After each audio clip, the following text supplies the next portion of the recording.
We will, you'll be on camera, but that's okay. In this day and age, we're on camera all the time, every day. And I am a little bit of, I've spent a lot of time at City Hall. They cut you off at City Hall. They give you 5 minutes. I'm going to give you 1.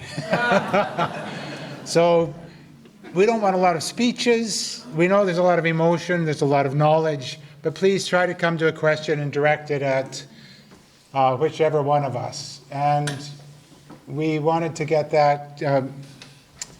Ned, can you turn the screen off or the camera off for us? Thanks a lot. While you're thinking about your questions, I'm going to take the prerogative here. It felt to me, as I listened to the 2 presentations, it became so clear to me that the financialization of the industry and the loss of design are 2 sides of the same coin. Essentially, what we're moving to is a housing as a commodity. Just like so much else is now just mass-produced as a generic form, and we lose individual design. And those are both closely related in the 2 presentations I saw. These are 2 sides of the same coin. Are we on? Is anybody else going to get up and ask a question here? Oh yeah, okay, all right, then I won't go on. Get behind them. Okay. I learned a long time ago. Yeah, get to the mic right away. Terrific. I was going to give a question of my own, but I don't want to preempt you. So, yeah, please go ahead, give us your name and tell us if you have a question for anyone in particular. My name is John Belanger. I'm from the area of Duggan. In our area, the average lot is 40 by 130 feet.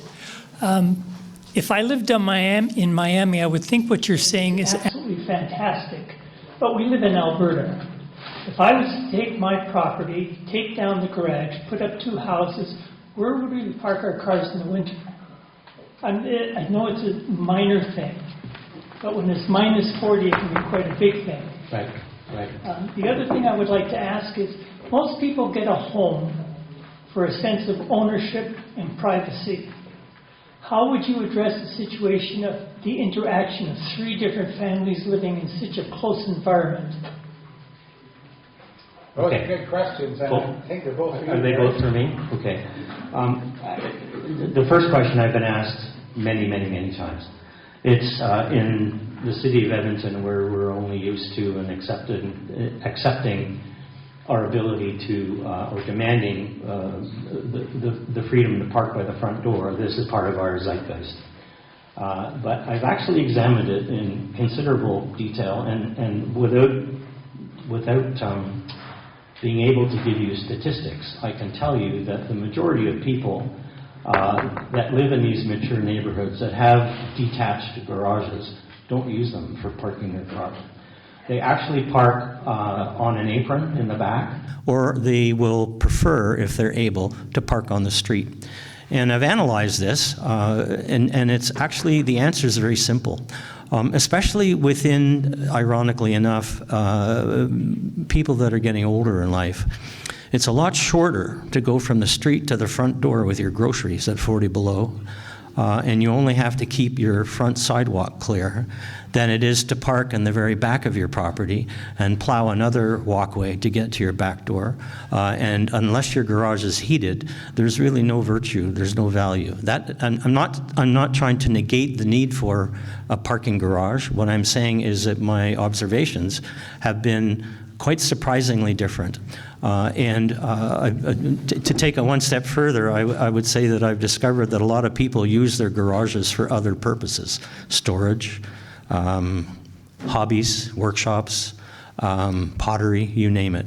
So it is an individual choice, and in the case of the backfill model, the lower level of a larger unit can actually be a parking garage.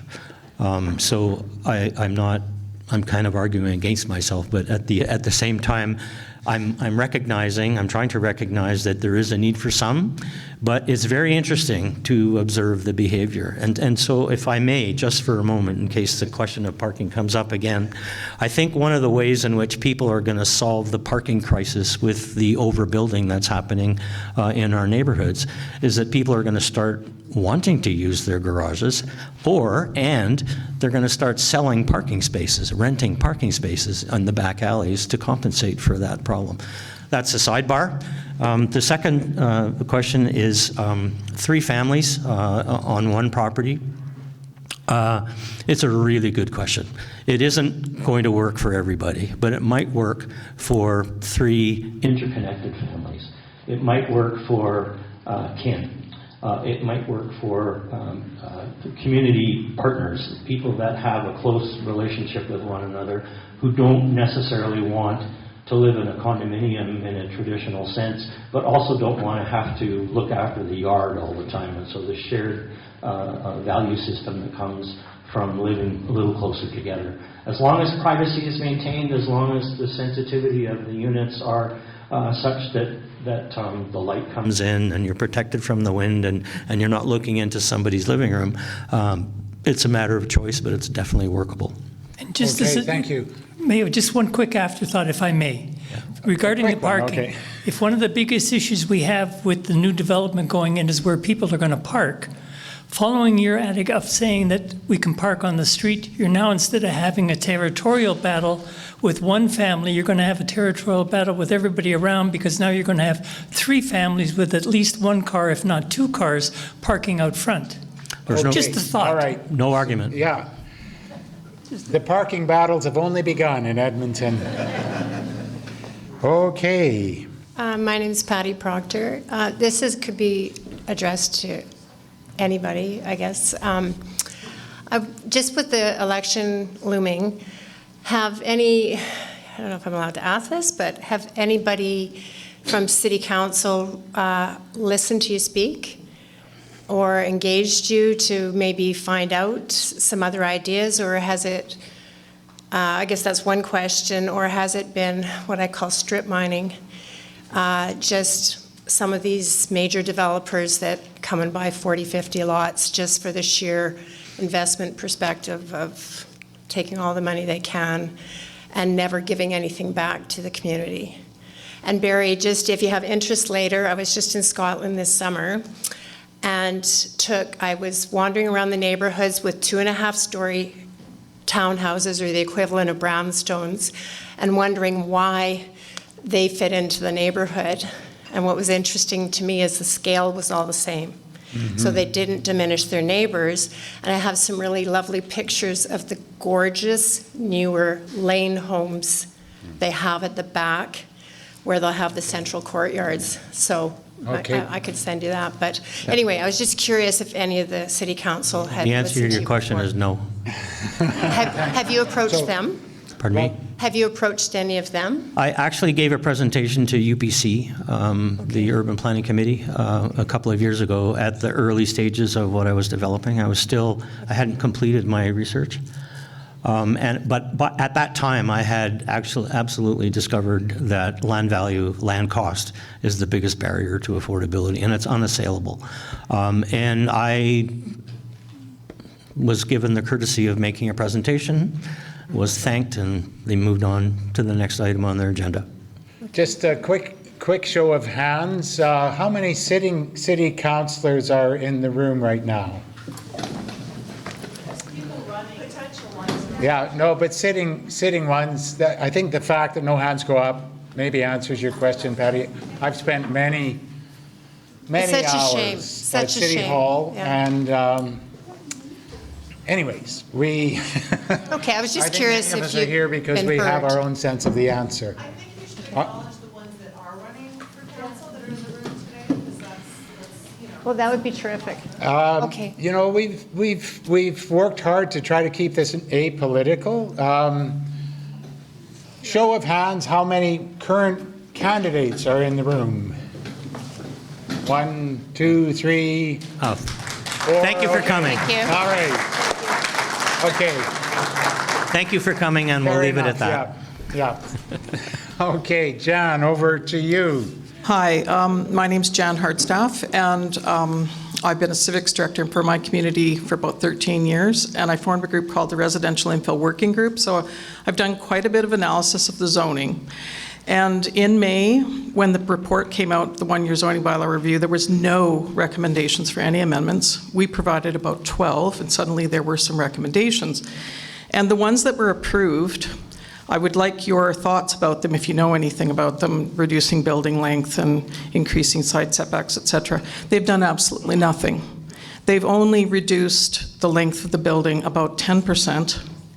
And, it's just, it's sort of lipstick on a pig.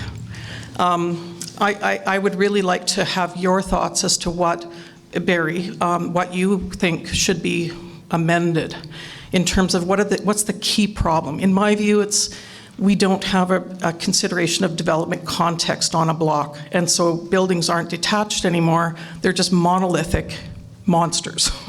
So that's one thing. And then the other for you, David, is just in 2023, there was an affordability lab study done at the U of A, and 46% of purpose-built rentals were owned by REITs. And so the city's known this for a long time. Also, Don Iveson is the chair of the CMHC. And so I just would like your thoughts about how do we turn this around, this commodification of housing? Thanks very much, John. That's a big question. How do we turn this around? But I'll let Dave go first. Dave, you go first. Okay. Yeah, so it is a huge question, and certainly we're giving a lot of thought to it. I mean, I hope what came across in my presentation is really about the structure of how we view homes, right? And so whether that is context specific or whether it is thinking about the way that we financialize housing. So this is going to come as made a bit of a hard statement for supply side advocates, is we need to really think about the ways in which we're setting up structures and the impacts of things that happen at the municipal level and the federal level and at the provincial level that have unintended consequences when they overlap with each other. So, a program like MLI Select, maybe in a city like Toronto or Vancouver, could actually have really powerful outcomes. It could be a scenario in which they now start to do development that actually provides below market housing that creates affordability. This is kind of the general idea of why they create programs like this. But when you take it and apply it to a place where you can, by way of rights, on almost every single lot in the city of Edmonton, create a program, create a building that is MLI Select eligible, you're supercharging a speculative environment, but also investors. And some people will say, well, it doesn't matter whether we provide rental housing or affordable housing or whatever. Supply is supply, and let's just move forward with that. And I think, unfortunately, we hear a whole lot of that come out of some city hall sometimes, and I think it's a real challenge. And I oftentimes don't hear this narrative about how much supply we do actually provide and what we're actually doing very effectively. So I hope to bring that up in my context, but yeah. There was, I think you used the term, the perfect storm of federal and municipal policies that have caused this sudden surge. And it just feels to me like City Council, it's like that movie 20 years ago called The Perfect Storm, where George Clooney and the fishermen go out and it has an unhappy ending. I kind of feel like City Council knowingly set off into this perfect storm and played into it when they should have perhaps been a little more cautious. Anyways, the second question was to you, Barry? Yes, and a great question. Thank you very much. I'm going to put a plug in for a colleague of mine for whom I did a triplex in Oliver a few years ago. And I think the lesson learned in that exercise on a former single-family lot is design is everything, really. And so the triplex is actually 6 units. There's 3 two-story units up top, and then there's a rental unit down below. But they're all ground-oriented.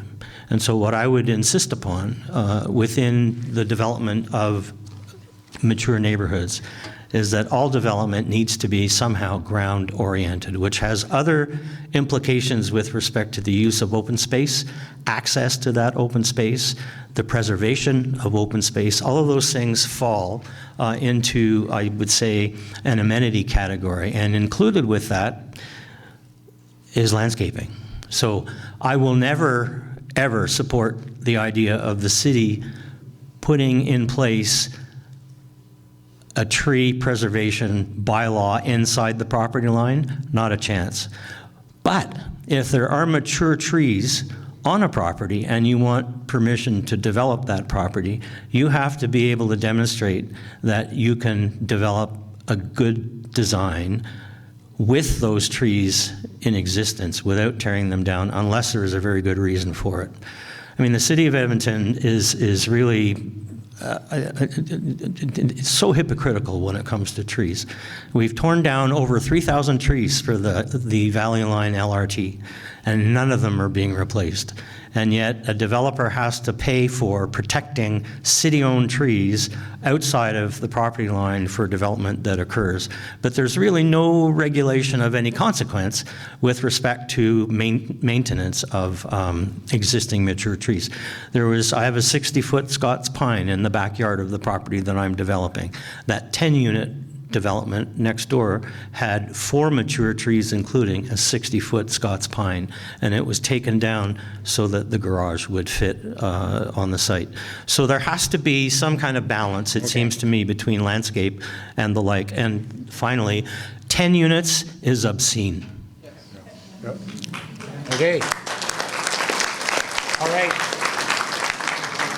We'll keep the questions moving along. So next one, Rob. Thanks, Kevin. My name is Rob. I live in Glenora. I'd like to build on Jan's question a little bit about build more, prices fall. Certainly, you've talked sort of nationwide and the big cities in our country. Any advice that you might provide to us what we can do locally? Because we're at a crisis point, many of us feel, and there's still a paradigm at City Hall that build more supply. That's exactly what you said. And obviously, you're kind of preaching to the choir here a little bit. If that isn't the model that is really going to keep affordability a reality in our city, how do we pitch another model like that isn't convincing Ottawa and other institutions that this is the right way to go? Yeah. And a quick second question. One of the arguments City Hall always pushes back to me is around equity. We have to do these projects because it's inequitable. You live in not a gated community, but a community that has all these single-family houses, and we've got to change that whole paradigm to allow these 10-plexes to get built in your neighborhood. So I'll sit down. You want to take that one too? Yeah, so there's a lot to unpack there. I think providing good information, I think having conversations like this to sort of push back on some of these narratives that are really easy for a politician to say, we need to legalize housing typologies. Some people want to live in apartments, some people want to live, but there are other consequences to all these decisions. So I think by doing events like this, where we're informing how those look, I think that there are some resources from a data perspective that rarely get brought up at council. The nice thing about our City of Edmonton is we actually do publicize a whole lot of data information. There's actually some really good dashboards. So come find me afterwards. I'm happy to put some of those tools in communities' belts. But it's a challenge because, I think we need to push back, and I think we need to have realistic conversations about the consequences and the impacts, both positive and negative. And again, maybe those same people that are super supportive on that think that the City of Edmonton should just become, inside the Hendy, should become a system of renters. The other thing that I oftentimes talk a little bit about, and I'll kind of pass it over to Barry, is that the City of Edmonton in particular is unique in the circumstance that we don't live in a bubble. The City of Calgary is a little bit unique in terms of they don't have other communities or municipalities that effectively bolt onto the side of us, right? And so they say, we're going to focus on density, and you can see it precipitously in the numbers that actually we only build about now 20-some% of single-family homes. But if you look at all the municipalities that abut to us, it's the opposite. And so it's not necessarily that we are getting rid of that housing typology. It's just like our industrial land and our industrial tax base, it's leaving the city of Edmonton. And so that's a direct policy choice from my perspective, and it has impacts. You can say that those are good, you can say that those are bad, but I think they're bad. But that's just my personal opinion. Rob, it's nice to see you again. I'm going to try and answer your question maybe a little differently than the way you posed it, but I hope I can get to it. There's two answers. The 2021 census in Canada, one of the few things the federal government does well is track our population projections and history. And in the next 25 years, the average size of a household, which is just over 2.4 people right now, is going to be one person. And if you think about that, we're the baby boomer generation. The majority of households in Canada right now, in certain sectors of Canada, are single parent households. So within this next 25 years, the kids are going to grow up. They're going to move on, they're going to move out. And so who knows whether or not we're going to be making babies at any rate greater than what we're dealing with right now. So the reality is our demographic is changing dramatically.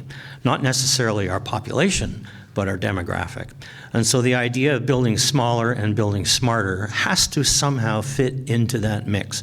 And we're still insisting upon building new subdivisions that's new double car garages starting in the low 500s. The latest advertisement I saw in Beaumont, for God's sake.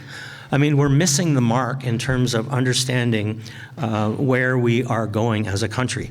And until we start realizing that the market is rapidly changing, I mentioned intergenerational housing. I predict within the next decade that is going to be a major market share in this country. Okay. And it's time to plan for that now.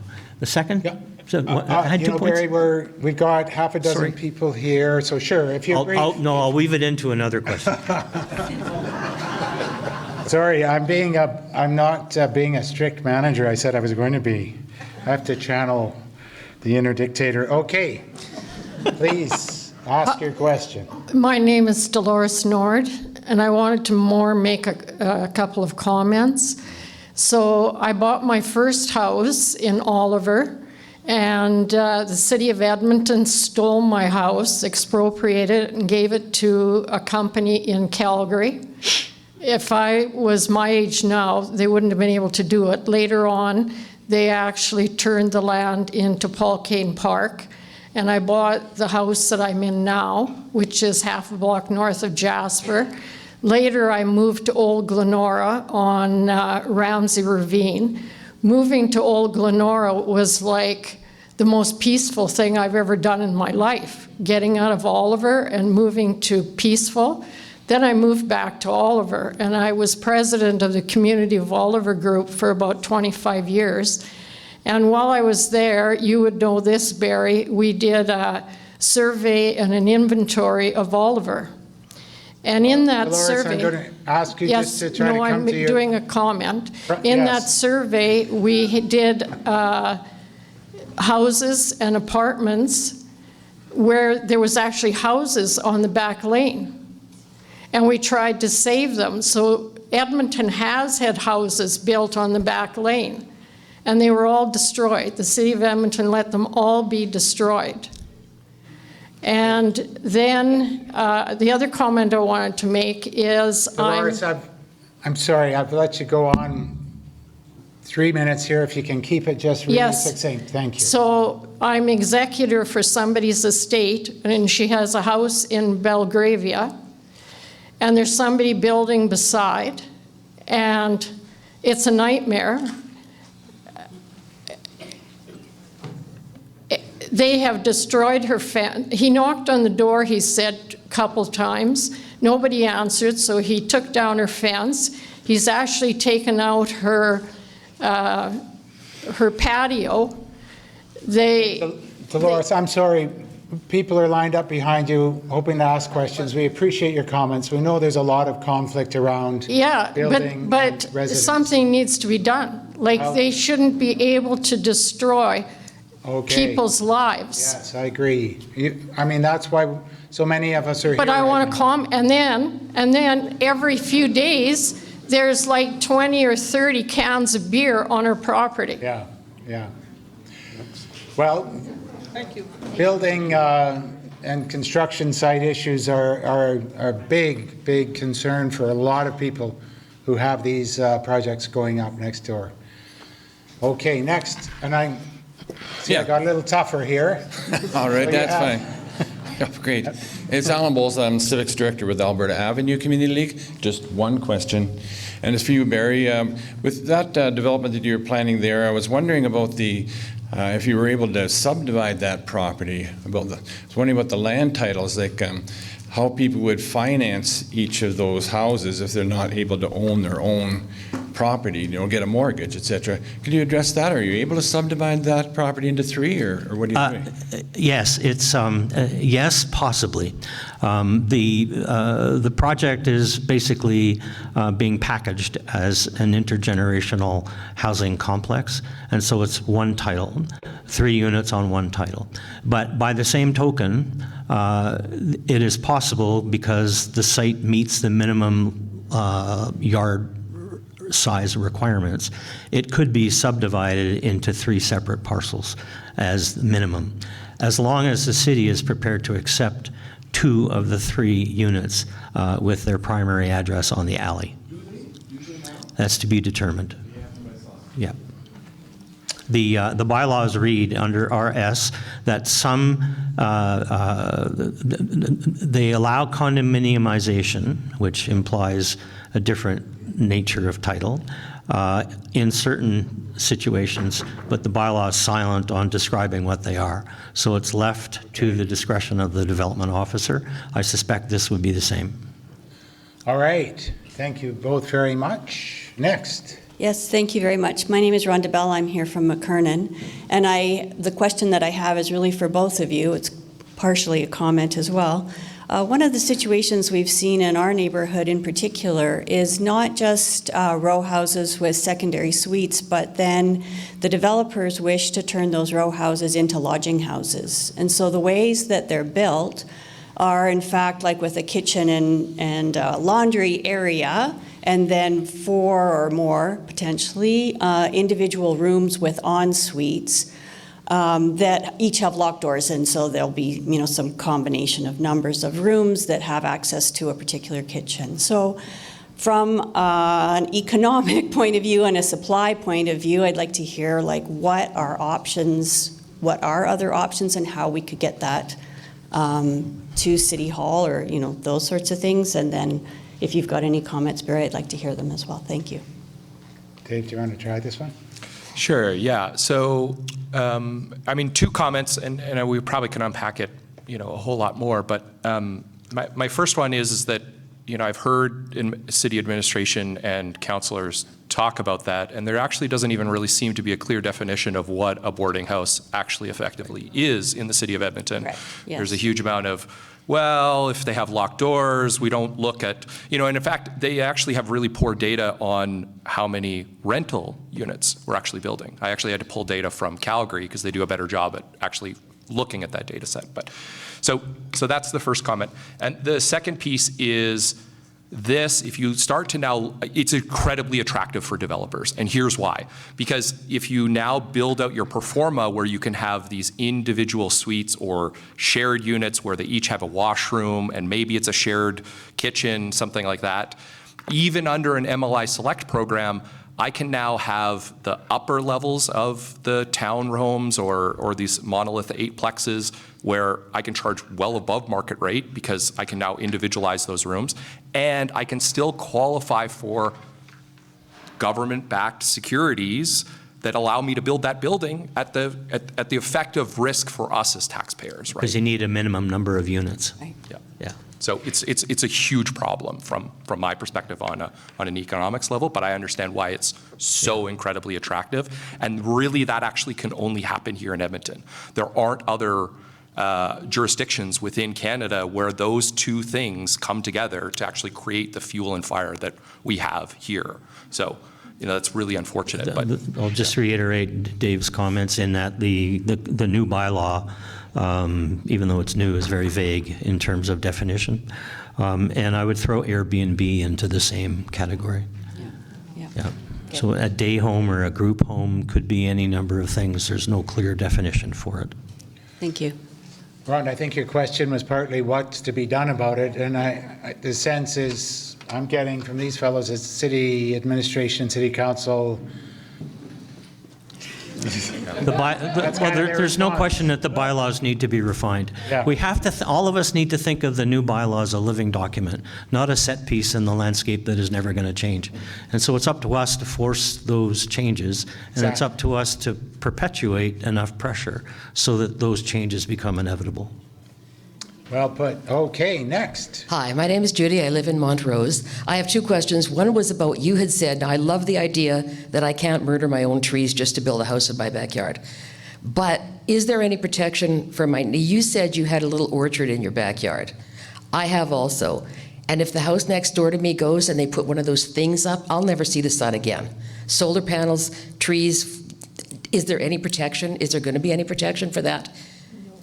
Because, I don't want to spend $20,000 on solar panels and however much on trees. 100%. My second question is, if you want to have 3 different families move into your backyard and camp out in your shed or whatever, if I choose not to do that, I want my own yard, I want my own garage, I want my property, is the city going to turn around and initiate some kind of a best use tax thing and say, because I could be renting to 9,000 people, I should be taxed as though I am renting to 9,000 people?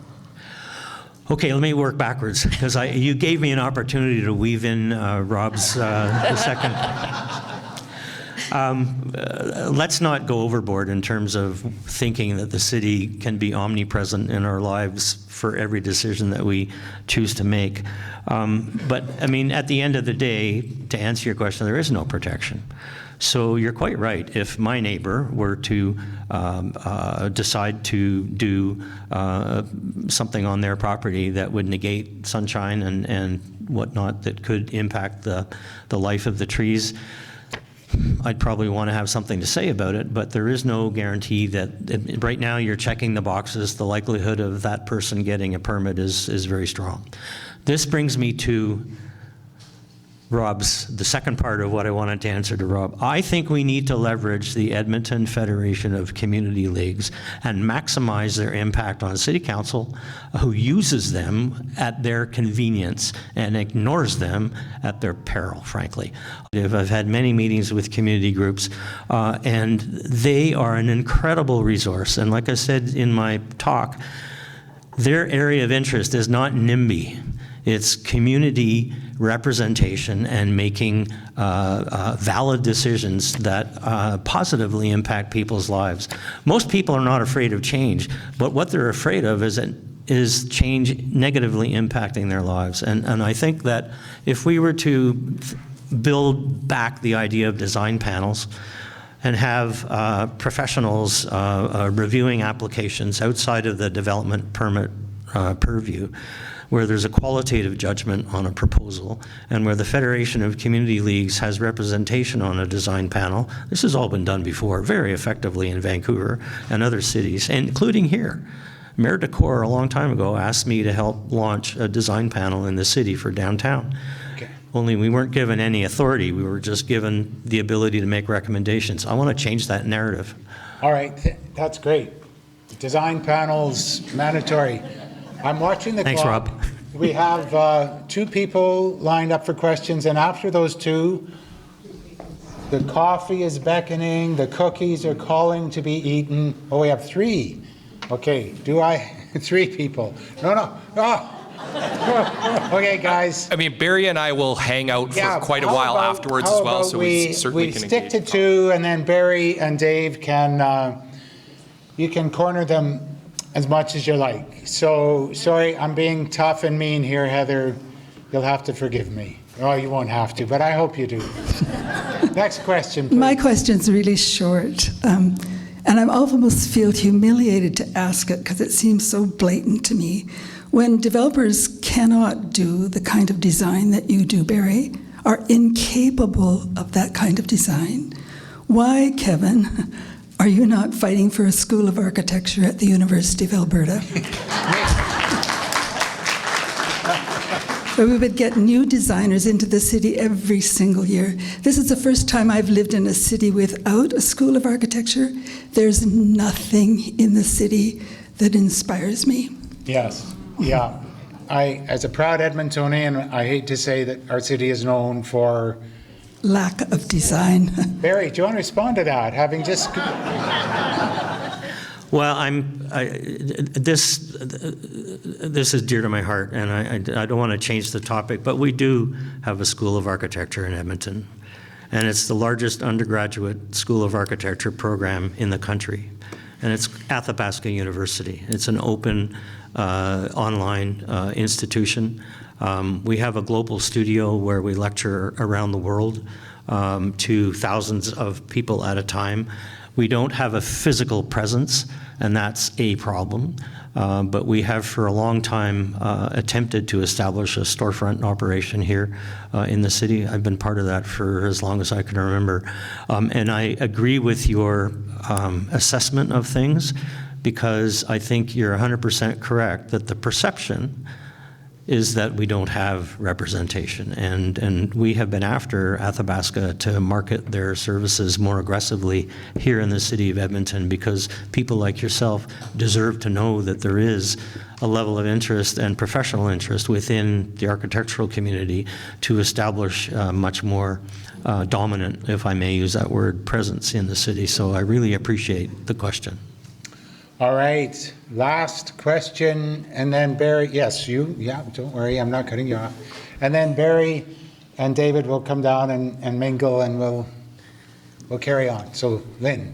My question is for David. David, you talked about the difference in the requirements for families and investors to achieve capital to build homes.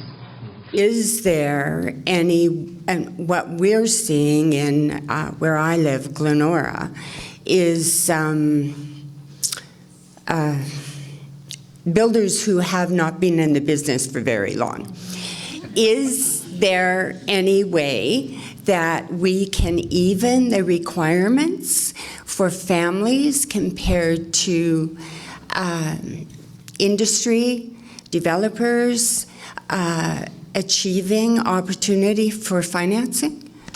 Yeah, so I think there are lots of ways and mechanisms in which those programs can be changed and adjusted. And even the Canadian Housing and Mortgage Corporation has identified a little bit of the issue you're talking about in terms of, hey, this looks like a, you know, I've looked at the performance of it. We were speaking with a developer yesterday as we kind of toured around and reviewed some opportunities, and they told us that their financing group, you know, this was just, you know, my jaw sort of hit the floor when I heard this, is that their financing group over the last 2 years has, you know, and they do lots of multifamily projects, but their broker finances hundreds and thousands of projects, right, on an annual basis, and doors.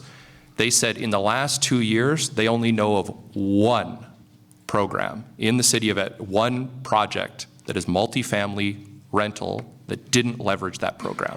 So out of all of the thousands, so we have to change and adapt those programs. We have to push on the narrative with organizations like the Canadian Housing and Mortgage Corporation to say, look at the consequences that this has. And they have done some minor tweaks in this past year, which of course the development community went, well, that's totally unfair. You can't, you know, that has a huge impact on my project. I'm going to have to walk away from all these buildings. I'm going to have to, you know, and what they've done is they've done a slight hold on components of down deposits on components. I won't get into all the details of that. Yeah. But Well, my point, David, is that I don't think the majority of us in the community understand the degree to which the rules and regulations are compromising individual families for developers. And that, to me, seems like to be a key component of what's going on.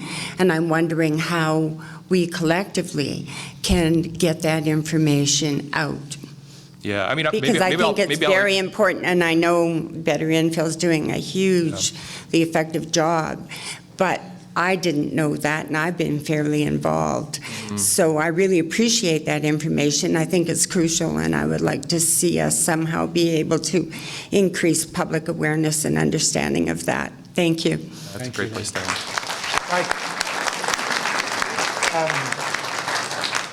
I'm pretty certain I'm correct on this. A very simple thing the city could do, the MLI Select program of CMHC, which, as David said, is supercharging all of this, requires a minimum of 5 units in a project. All the city has to do is drop the minimum to 4, and it takes the wind completely out of those sales. Then we get into grad suites and stuff like that, so it's Well- not very clear. Well, yeah, there's always complications, but if we want to just slow this thing down, one of the quick things the city can do is to drop the maximum to 4. Did I say minimum? I meant the maximum to 4 units on a property. Am I correct about that, Dave? Yeah, I mean, it's potentially one way to do it, but I think, there are there's trade-offs for everything. Yeah, okay. With the exception of Calgary and Edmonton, I believe the maximum is 4 across the country, including Toronto. And it took a forever amount of time for Toronto to get 4 units approved in the Yellow Belt area, which is 47% of the landmass of the city. And it has a declining population because of changing demographics. How about a big hand for our 2 speakers?